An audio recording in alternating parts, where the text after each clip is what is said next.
Doctor Kishore sir, ಈಗ full fledge ಹಾಸ್ಪಿಟ್ಲಿಗೆ ಇದು ಹೋಗ್ತಿತ್ತಂತೆ, ಮತ್ತೆ ಕ್ರಿಟಿಕಲ್ ಏನಿದೆ ಕೆಲವು ಕಂಡೀಷನ್ಸ್ ಇರುವಂಥ ಹಾಸ್ಪಿಟ್ಲಿಗೆ ICU ಎಲ್ಲ ಕಡೆ ಹೋಗ್ತಿತ್ತು ಅಂತೇಳಿ. That is the point of discussion. ಈಗ ನೀವು ಮೆಡಿಕಲ್ ಶಾಪಲ್ಲಿ ಇದ್ದರೆ ನೋಡ್ತೀರಾ, ಹಿಡ್ಕೋತೀರಾ, ಕೇಳ್ತೀರಾ, ಏನೋ ರೇಟ್ ಮಾಡ್ತೀರಾ, ಡ್ರಗ್ ಕಂಟ್ರೋಲ್ ಡಿಪಾರ್ಟ್ಮೆಂಟ್ ಬ್ಲೇಮ್ ಮಾಡಿದೆಲ್ಲ ಮಾಡ್ತೀರಾ. ಒಂದು ICU ಒಳಗಡೆ ಪೇಷಂಟ್ಗೆ ಏನೋ ತುಂಬ ಸೀರಿಯಸ್ಸು, 60,000 ರೂಪಾಯಿ ಔಷಧಿ ಕೊಡಲೇಬೇಕಲ್ಲ, ಬದುಕಲ್ಲ ಅಂದಾಗ ನೀವೇ ಆಗಿರ್ಬೋದು, ನಾನೇ ಆಗಿರ್ಬೋದು, ಎನಿ ಶ್ರೀಸಾಮಾನ್ಯ ಆಗಿರ್ಬೋದು, ಅವನ ಮೈಂಡ್ಸೆಟ್ ಆ ಮೊಮೆಂಟ್ ಏನಿರುತ್ತೆ ಅಂದರೆ ಹೋಗಿ ನೀವು ಲೇಬಲ್ ಕ್ಲೇಮ್ ನೋಡಿಬಿಟ್ಟು, ಎಕ್ಸ್ಪೈರಿ ಡೇಟ್ ನೋಡ್ಬಿಟ್ಟು, ಕಂಪ್ನಿ ನೋಡ್ಬಿಟ್ಟು, ಇಂಟರ್ನೆಟ್ಟಲ್ಲಿ ತೊಗೊಂಡು ಸ್ಕ್ಯಾನ್ ಮಾಡಿ ಜೆನ್ಯುನಿಟಿ ತೊಗೊಂಡು ಮಾಡೋದು ಅಸಾಧ್ಯದ ಮಾತು. ಯಾಕಂದರೆ they will be very panicky situation. ಆ ಟೈಮಲ್ಲಿ ಏನಾಗುತ್ತೆ, 60,000 6 ಲಕ್ಷ ತಗೋಪ್ಪ, ಜೀವ ಉಳಿಸು ಅಂತ. That is the point of encashment. ಅದು ಸ್ಟ್ರಾಟಜಿ ಇರೋದು ಅಲ್ಲಿ. ನಾವು ಇಷ್ಟು ಬಳಸಿದ್ದೀವಿ, 15 ಯೂನಿಟ್ XYZ ಮೆಡಿಸನ್ನ ICU ಒಳಗಡೆ OT ಒಳಗೆ ಬಳಸಿದ್ದೀನಿ, ಆ್ಯಸ್ ಎ ಗಾರ್ಡಿಯನ್ನು, ಆ್ಯಸ್ ಎ ಪೇರೆಂಟು ನಿಮ್ಗೆ ಒಳಗಡೆ ಅಲೋ ಮಾಡಲ್ಲ, ಸಿಬ್ಲಿಂಗ್ಸ್ಗೆ ಅಲೋ ಮಾಡಲ್ಲ, ತಂದೆ ತಾಯಿ ಇದ್ದರೆ ಮಕ್ಳಿಗೆ ಅಲೋ ಮಾಡಲ್ಲ, ಮಕ್ಕಳಿದ್ದರೆ ತಂದೆ ತಾಯಿಗೆ ಅಲೋ ಮಾಡಲ್ಲ ಅಂತ ಹೇಳಿದಾಗ ಒಳಗಡೆ ಏನು ಹೇಳ್ದೋ ಅದೇ ಸತ್ಯ. ಯಾವುದೋ ಒಂದು ಪಿಕ್ಚರ್ ಬಂದಿತ್ತು ತೆಲುಗುಲಿ, ಉಪೇಂದ್ರ ಎಲ್ಲ ಮಾಡಿದ್ರದು. It reminds me of that. ಒಳಗಡೆ ಆಗೋದಿಲ್ಲ, ಎಷ್ಟು ಮಟ್ಟಿಗೆ ನಿಜ ಅಂತ ಅಲ್ಲೊಂದು ಟ್ರಾನ್ಸ್ಪರೆನ್ಸಿ ತರ್ತಕ್ಕಂಥದ್ದು ಅನಿವಾರ್ಯ ಮತ್ತು ಅವಶ್ಯ. ಅದು ನಮ್ಮ ವೈದ್ಯಕೀಯ ಅಸ್ಮಿತೆಯಲ್ಲಿ ಇರಬೇಕಾದಂಥ ಒಂದು ಅಂಶ.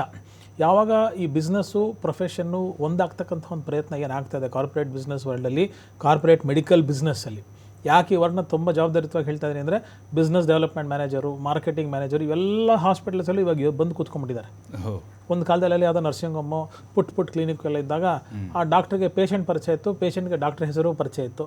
ಇವಾಗ ನೀವು XYZ ಹಾಸ್ಪಿಟ್ಲ್ ಹೇಳ್ತೀರಾ, ನಾವು ಪೇಷಂಟ್ನ ಫ್ಯಾಂಟಸಿ ನಂಬರು ಇವೆಲ್ಲ ನಾನು ಕೇಳ್ಪಟ್ಟಿರೋದು. ಅಂಜನಪ್ಪವ್ರು ಇದ್ದಾರೆ, senior doctor, should correct me if I am wrong. Fancy number ಇಟ್ಕೊಂಡ್ರೆ, ನೀವು ಜಾಗ್ವಾರ್ ಕಾರಲ್ಲಿ ಬಂದರೆ, ನೀವು ಸೂಟ್ ರೂಮ್ ತೊಗೊಂಡ ತಕ್ಷಣ ಎಲ್ಲ ಟಕ ಟಕ ಟಕ ಟಕ ಟಕ ಎಲ್ಲ ಸ್ಕೇಲಪ್ ಆಗ್ತಾ ಇರ್ತದೆ. ಪೇಷಂಟ್ ಒಂದೇ ಅಲ್ವಾ. MRI ಮಿಷಿನ್ಗೆ ನಿನ್ನ 4,000 ರೂಪಾಯಿ ವಾರ್ಡಲ್ಲಿ ಇದೆಯಾ, 40,000 ರೂಪಾಯಿ ವಾರ್ಡಲ್ಲಿ ಅಂತ ಗೊತ್ತಾಗುತ್ತಾ? MRI ಇನ್ವೆಸ್ಟ್ಮೆಂಟು ಒಂದೇ ಅಲ್ವಾ. 60,000 ರೂಪಾಯಿ ವಾರ್ಡಲ್ಲಿದ್ದಾಗ 6 ಲಕ್ಷ ರೂಪಾಯಿ ಬಿಲ್ ಮಾಡಬೇಕು, 6,000 ರೂಪಾಯಿ ವಾರ್ಡಲ್ಲಿದ್ದಾಗ 600 ರೂಪಾಯಿ ಬಿಲ್ ಮಾಡಬೇಕು ಅಂತ ಮಿಷಿನ್ಗೆ ಹೆಂಗೆ ಗೊತ್ತಾಗುತ್ತೆ? ಬೇಸಿಕ್ ಕಾಮನ್ ಸೆನ್ಸ್ ಇದೆಲ್ಲ. ನಾವು ಹೆಂಗೆ ಸ್ಕೇಲಪ್ ಆಗ್ತಾಯಿದೆ ಅನ್ನೋಕ್ಕೆ ಇದೊಂದು ನಿದರ್ಶನ. OT ಒಳಗಡೆನೋ ICU ಒಳಗಡೆನೋ ಯಾವುದೋ ಒಂದು ತುಂಬ ಟೆರಿಫಿಕ್ ಪ್ರಾಬ್ಲಮ್ನ ನಾವು ಹೆದರಿಸಿ ಮಾಡಿ ಹಿಂಗೆ ಕೊಡಬೇಕೆಲ್ಲ ಹೋಗ್ಬಿಡ್ತಾರೆ ಅಂದಾಗ ಡೆಫಿನೆಟ್ಲಿ ಪ್ರತಿಯೊಬ್ಬ ಶ್ರೀಸಾಮಾನ್ಯ ಏನೋ ಮಾಡಪ್ಪ ಜೀವ ಉಳಿಸು, ವೈದ್ಯೋ ನಾರಾಯಣೋ ಹರಿ ಅಂತಕ್ಕಂಥದ್ದೆ. ಇನ್ನೊಂದು ಮಾತು ಇವತ್ತು ಸತ್ಯ ಬರ್ತದೆ, ಯಮರಾಜ ನಮಸ್ತುಭ್ಯಂ ವೈದ್ಯರಾಜ ಸಹೋದರ ಯಮಃ ಹರತಿ ಪ್ರಾಣಾನ್ ವೈದ್ಯಾನ್ ಪ್ರಾಣಾನ್ ಧನಾಂಚ. ಡಾಕ್ಟ್ರು ಪ್ರಾಣವನ್ನು ಧನವನ್ನು ಎರಡೂ ತೊಗೊಂಡು ಹೋಗ್ತಕ್ಕಂಥ ಒಂದು ಪರಿಸ್ಥಿತಿ ಬಂದು ನಿಂತ್ಕೊಳ್ಳೋದಕ್ಕೆ ಬಿಸ್ನೆಸ್ಸು ಪ್ರೊಫೆಷನ್ನು ಇಂಟಿಗ್ರೇಟ್ ಆಗಬಾರ್ದು. ದುರಾದೃಷ್ಟವಶಾತ್ ಅದಾಗಿದೆ. ಇವತ್ತು ಇಂಟಿಗ್ರೇಟ್ ಆಗಿರೋದು ಇದೆಲ್ಲ ಮಾಫಿಯಾಗಳಿಗೆ ಒಂದು ಬುನಾದಿ ಅಂತ ನನ್ನ ಅಭಿಪ್ರಾಯ. ಡಾಕ್ಟರ್, ನೀವು ಹೇಳಿದ್ರಿ ಈಗ ICUನಲ್ಲಿ ಆಯ್ತು, ನನಗೆ ಎಕ್ಸಾಂಪಲ್ ಇದ್ರೆ ಆಯ್ತಪ್ಪ, ನಮಗೆ ಏನಾಗಿದೆ ಅಂದರೆ ನಾವು 5,000 50,000 ಕೊಟ್ಟೆ ನಾವು ಚಿಕಿತ್ಸೆ ಕೊಡಿಸ್ತೀವಿ ಪ್ರಾಣ ಉಳಿಬೇಕಂತೇಳಿ. ಬಟ್ ಈಗ ಈ ಎಲ್ಲ ನೋಡ್ತಾ ಇದ್ರೆ ಹಾಸ್ಪಿಟಲ್ ಪಾತ್ರ ಇದೆ, ವೈದ್ಯರ ಪಾತ್ರ ಇದೆ ಅನ್ನೋದು ನಮಗೆ ಕ್ಲಿಯರ್ ಗೊತ್ತಾಗುತ್ತೆ. ಅನ್ಡೌಟೆಡ್ಲಿ ಈಗ 10 ರೂಪಾಯಿ ನೀರು ಬಾಟ್ಲು ನಿಮ್ಗೆ ಯಾರೋ 2 ರೂಪಾಯಿ ಕೊಡ್ತಿದ್ದಾರೆ, ನೀವು 5 ರೂಪಾಯಿ ಮಾರ್ತಾ ಇದ್ದೀರಾ ಅಂದರೆ, ನಿಜವಾದ 10 ರೂಪಾಯಿ ಬ್ರ್ಯಾಂಡೆಡ್ ಬಾಟ್ಲ್ ನಿಮ್ಗೆ 8 ರೂಪಾಯಿ ಸಿಗುತ್ತಾ, 2 ರೂಪಾಯಿ ಗುದ್ದಾಡ್ತೀರಿ. 10 ರೂಪಾಯಿ ಬಾಟ್ಲ್ ನಿಮ್ಗೆ 2 ರೂಪಾಯಿ ಬಂದರೆ 5 ರೂಪಾಯಿ ಕೊಡೋಕೆ ನಿಮ್ಗೆ ಏನು ಕಳ್ಕೊತೀರಿ? ಅಲ್ಲಿ 2 ರೂಪಾಯಿ ಜನ ಏನು ಬರ್ತಾ ಇತ್ತು, ಇಲ್ಲಿ ಫೇಕಲ್ಲಿ 3 ರೂಪಾಯಿ ಬರ್ತಾ ಇದೆ. ಆಮೇಲೆ ಅದನ್ನು ಕೇಳೋನಿಲ್ಲ, ಪ್ರಶ್ನೆ ಮಾಡೋನಿಲ್ಲ, ಅದಕ್ಕೆ ಯಾವುದೇ ಪ್ರಾಧಿಕಾರ ಇಲ್ಲ, ಹಿಡಿಯೋಕ್ಕೆ ಒಂದು ವ್ಯವಸ್ಥೆ ಇಲ್ಲ ಅಂದಮೇಲೆ ಲಂಗು ಲಗಾಮ್ ಇಲ್ದಿರೋ ಓಡ್ತಾ ಇರೋದು ಕುದುರೆ ಆಗಿಬಿಟ್ಟಿದೆ.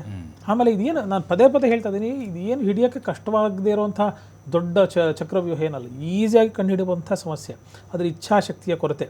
ಇವಾಗೇನೋ ಮಾನ್ಯ ಖಾದರ್ ಎಚ್ಚೆತ್ಕೊಂಡು ತುಂಬ ಉಗ್ರವಾಗಿ ಏನೋ ತೀವ್ರವಾಗಿ ಇದನ್ನೆಲ್ಲ ಮಾಡಿ ಎಲ್ಲ ಮಟ್ಟ ಹಾಕ್ತೀನಿ, ಟಾಸ್ಕ್ ಫೋರ್ಸ್ ಮಾಡ್ತೀನಿ, ಪೊಲೀಸ್ ಡಿಪಾರ್ಟ್ಮೆಂಟ್ ತೊಗೋತೀನಿ, ಹೆಲ್ತ್ ಡಿಪಾರ್ಟ್ಮೆಂಟು, ಡ್ರಗ್ ಕಂಟ್ರೋಲ್ ಮಾಡಬೇಕಲ್ವ. ಕಚೇರಿ ಮಾಡೋ ಕೆಲಸ ಅಲ್ಲ ಅದು. ವೆಂಕಟೇಶ್ವರ ಹೇಳ್ದಂಗೆ ಫೀಲ್ಡ್ಗೆ ಹೋಗಿ, ಫೀಲ್ಡಲ್ಲಿ ಇದ್ದು ಹಳ್ಳಿಗೆ ಹೋಗಿ ಮೆಡಿಕಲ್ ಶಾಪಲ್ಲಿ ಹೋಗಿ ಮಾಡಿದ್ರೆ ತಾನೇ ಸತ್ಯಾಸತ್ಯತೆ ಏನು ಗೊತ್ತಾಗೋದು. ಕಾರ್ಪೊರೇಟ್ ರೂಮಲ್ಲಿ ನಾವು ಕೂತ್ಕೊಂಡು ಕಂಪ್ಯೂಟರ್ ಕೊಡ್ತಾ ಡೇಟಾ ತೊಗೊಂಡು ಮಾಡ್ತೀವಿ ಅನ್ನೋದು that's not the job what we need to do. ಡಾಕ್ಟರ್ಗೆ ನಾನು ಇನ್ನೊಂದು ಕೇಳಬೇಕು, ಈಗ ಆಹಾರ ಇಲಾಖೆ ಅಧಿಕಾರಿಗಳು ದಾಳಿ ಮಾಡ್ತಾರೆ, ಅದನ್ನು ಎಷ್ಟು ದಿವಸ ಒಂದು ಮೆಡಿಕಲ್ ಶಾಪ್ ಬಂದ್ ಮಾಡಿದ್ರೆ 3-5 ದಿವಸದಲ್ಲಿ ತೆಗಿಸ್ತಾರೆ. ಆ ಸಸ್ಪೆನ್ಷನ್ ಇರೋಣಕ್ಕೆ 3 to 5 days. ಈಗ ಡಾಕ್ಟರ್ ದಾಳಿ ಮಾಡ್ತಾರಲ್ಲ, ಅದರಲ್ಲಿ ಎಕ್ಸ್ಪರ್ಟ್ಗಳು ಎಷ್ಟಿರ್ತಾರೆ ಅಂತ ನಾನು ಕೂತಲ್ಲ, ಡಾಕ್ಟರೇ ಇರಲ್ಲ. ಅದನ್ನೇ ಅವ್ರು ಹೇಳ್ತಾ ಇದ್ದಿದ್ದು.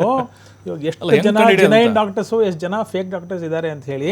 ನೀವು ಸುಮ್ಮನೆ ಯೂಟ್ಯೂಬ್ ತೆಗೆದುಬಿಡಿ, ಇನ್ಸ್ಟಾ ರೀಲ್ಸ್ ನೋಡ್ತಾ ಇರಿ. ಕ್ವಾಲಿಫೈಡ್ ಒಂದು ಒಪಿನಿಯನ್ ಕೊಡೋಕೆ ಸಿಕ್ಕಿದ್ರೆ ಕಷ್ಟ ನಿಮಗೆ, ಅನ್ಕ್ವಾಲಿಫೈಡ್ 100 ಒಪಿನಿಯನ್ ಕೊಡೋಕೆ ಸಿಗ್ತಾನೆ. ಸಿಕ್ಕಿದ್ದನ್ನು news is abused, misused and over used. It is not been utilise properly but it is produced in a wrong way ಅಂತ ನಾನು ಅನೇಕ ಸಂದರ್ಭದಲ್ಲಿ ಹೇಳಿದ್ದೀನಿ.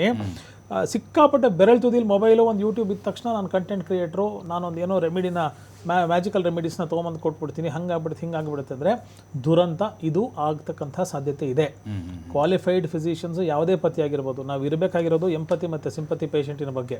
ಅದ್ರ ಬಗ್ಗೆ ಒಂದು ಫೋಕಸ್ಡ್ ವೇ ಆಫ್ ಅಪ್ರೋಚ್ ನಾವು ಇಟ್ಕೊಂಡಿದ್ದೆ ಅದರಲ್ಲಿ, ಅಥವಾ ನಮ್ಗೆ ಅಸ್ಮಿತೆ ಜವಾಬ್ದಾರಿ ವೈದ್ಯ ಸಂಕುಲಕ್ಕಿದ್ದಲ್ಲಿ, ಅಥವಾ ಶ್ರೀಸಾಮಾನ್ಯ ಓದಿರೋ ಡಾಕ್ಟ್ರ ಓದಿರೋ ಡಾಕ್ಟ್ರ ಇವತ್ತು ಎಷ್ಟು ಸಾವಿರಾರು ಜನ ನಾನು ಯೂಟ್ಯೂಬ್ ಅಡಿಕ್ಟು, ನಾನು ನೋಡ್ತಾ ಇರ್ತೀನಿ. ಅಲ್ಲೋದೆ ಯಾವತ್ತೂ ಆಗದ್ರೆ ಈ ಡಾಕ್ಟರ್ ಹತ್ರ ಗಂಡು ಮಗು ಆಗಿಬಿಡುತ್ತೆ. ಡಾಕ್ಟ್ರ್ ಹೆಂಗ್ರಿ ಗಂಡು ಮಗು ಹುಟ್ಟಿಸ್ತಾನೆ? ಮಗು ಹುಟ್ಟಿಸ್ಬೋದು. ವೈದ್ಯಕೀಯ ಸೇವೆಯನ್ನು ಪ್ರಾವೀಣ್ಯತೆಯನ್ನು ಬಳಸ್ಕೊಂಡು ಗರ್ಭಧಾರಣೆಗೆ ಅನುಕೂಲ ಮಾಡಿಕೊಡ್ತಕ್ಕಂಥ ನಿಟ್ಟಿನಲ್ಲಿ ವೈದ್ಯಕೀಯ ಶಾಸ್ತ್ರ ಬೆಳೆದಿದೆ. ಗಂಡು ಮಗು ಹುಟ್ಟಿಸೋಂಥ ಡಾಕ್ಟ್ರನ್ನ ಎಲ್ಲಿಂದ ಕರ್ಕೊಂಬರ್ತೀರಿ ನೀವು? ಅಂದರೆ ಅದು ಸೋಷಿಯಲ್ ಇನ್ಇಕ್ವಾಲಿಟಿ ಅಲ್ವಾ? ನಿಜ. ಗಂಡು ಮಗುನ ಹುಟ್ಟಿಸೋಂಥ ಡಾಕ್ಟ್ರ್ ಬಂದಿದ್ದೀನಿ ಅದನ್ನು ಪ್ರಶ್ನೆ ಮಾಡಬೇಕಲ್ವಾ? ಈ ಥರ ಎಲ್ಲ ಕಡೆ ಈ ಥರದ ದುರ್ಮಾರ್ಗಿಗಳು ಇರೋದ್ರಿಂದ ಪ್ರಶ್ನಿಸಬೇಕಾಗ್ತಕ್ಕಂಥ ಅನಿವಾರ್ಯ ಒಂದು. ಎರಡನೇದು, ಇದು ಇಷ್ಟಕ್ಕೆ ಹಾಕಿ ಬಿಟ್ಬಿಟ್ಟು ಇದು ನೋಡ್ತಾರೆ. ನನ್ನ ಅನಿಸಿಕೆ ಪ್ರಕಾರ maximum 10 to 15 days it will settle down. Okay. ತಿರ್ಗಾ ಇದೇ ಕತೆ 3-4 ವರ್ಷ ಬಿಟ್ಟು ನಾನು ಇದೇ ಕಾರ್ಯಕ್ರಮ ಮಾಡಿದ್ರು ಏನು ಅತಿಶಯ ಇಲ್ಲ ಅಂತ ನನಗೆ ಅನಿಸ್ತಾ ಇದೆ.